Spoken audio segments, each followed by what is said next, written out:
and welcome to your daily dose of TOK. So in this lesson we had, I think, about the three possible components of art. Again, we're thinking about art with a TOK lens, so we are interested in the process by which knowledge is generated. We're not actually interested in the art itself. So we started off by having a flip learning activity where you looked at one of three components of knowledge being generated about art. So the first one we looked at is knowledge is in the intention of the artist. You really need to know a piece of art means you correctly work out what the intention of the artist was. The other component is knowledge is in the perception of the audience. It is about our reactions and impressions that compromise knowledge. For that one, we looked at Yoko Ono's cut piece clip.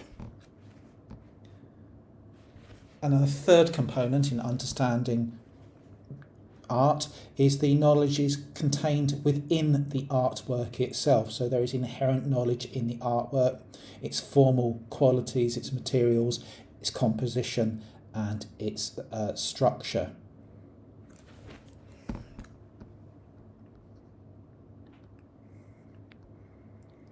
So then we had, I think, about in a little bit more detail, you had an opportunity to talk about it further. So there's different types of knowledge that are generated in the artwork. You had an opportunity to share your flip learning experiences. Maybe your teacher gave you a copy of the artwork for you to annotate. You was given an opportunity to read through pages 374 to 375.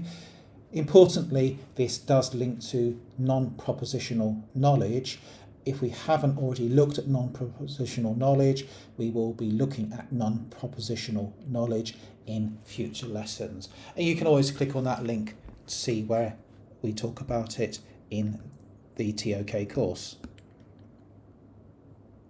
So as always, things are never clear cut. There are issues and there are challenges in taking these three components of art.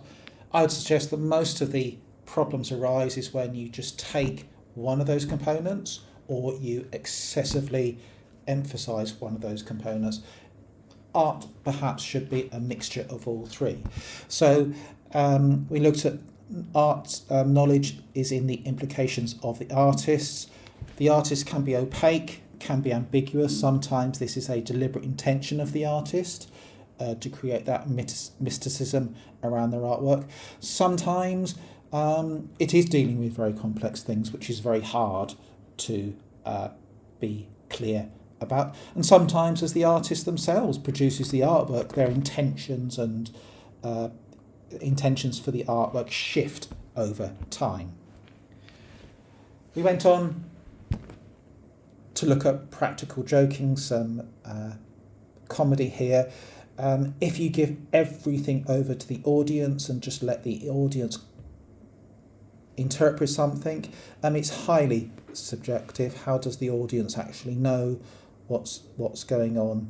So we looked at that through the idea of comedy. And relying solely on audience's perceptions can make it challenging to establish exactly what type of art it is, exactly what its importance is. And then finally, we had a look at the knowledge contained within the artwork. Again, that has its problems. Determining the specific knowledge contained within an artwork can be really, really complex. So in the example of Campbell's soup cans, we thought about the formal qualities of the art.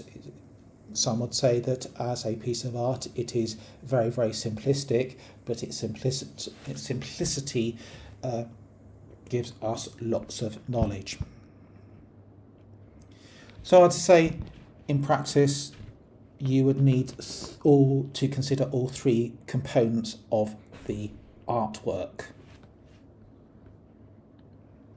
So there are really important implications.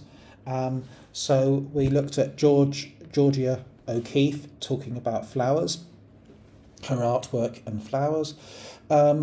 Artist is the primary authority here. It requires lots of research. You have to understand what the artist is by looking in detail at the artist. Doesn't give much room for interpretation. If you hand over too much to the audience, they could totally misinterpret something. So we looked at the persistence of memory, and actually there was actually quite a lot of misinterpretation of what this piece of artwork is all about. It undermines the role of the artists, undermined them and their skill set.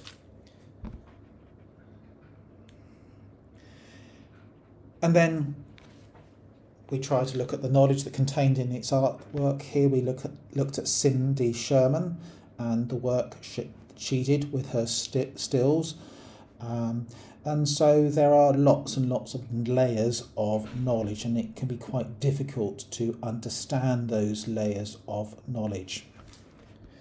So I think overall, if we think about it, it really does depend on the context of the art. It depends on your personal position on it. It comes back to this idea that isn't a piece of artwork a good piece of artwork? It can never be a justified true belief, because so much of it is based on non-propositional knowledge.